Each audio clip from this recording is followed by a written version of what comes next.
Opinion begins and ends with the manager. Pundit puts Spurs red card blame on Ange Postecoglou. Hello Spurs fan, welcome to the Tottenham News Today channel. Subscribe to the channel and turn on notifications so you don't miss any Spurs news. Tim Howard has said that Ange Postecoglou has to put his foot down to fix Tottenham's disciplinary record, calling on the Spurs head coach to introduce a hefty fine for the players who get sent off. Tottenham have picked 4 red cards so far this season, with Christian Romero and Destiny Udogie both being sent off once, while Yves Bissouma has seen red on 2 occasions. Ange Postecoglou did not have too many complaints about the decision, but he did publicly defend Bissouma, insisting that the tackle was not malicious and that the midfielder does not have a disciplines problem. Postecoglou needs to clamp down on red cards. Howard believes that the Tottenham head coach needs to lay down the law to his players and make it clear in stern terms that it is not acceptable to be sent off. The former Everton goalkeeper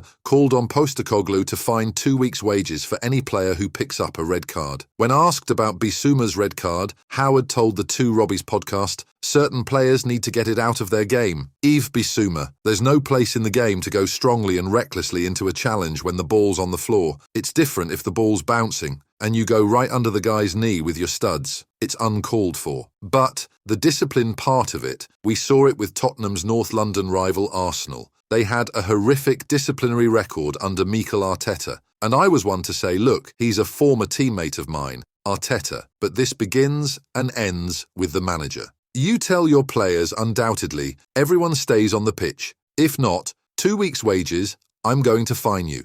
We are hurting the team.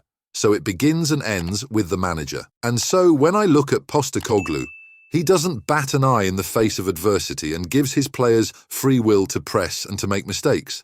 That's all fine and well. But at a certain point, you have to bring everything back in, settle everyone down and say, listen, this is going to hurt us in the long run. We have to get our discipline under control. Tottenham News Today opinion. I am not sure that fining players is the way to go, as you do not want to be doing anything that disincentivizes players from making strong tackles. However, I do think Postecoglou would have a word with Bissouma and impress upon him the importance of not losing his head when he makes an error.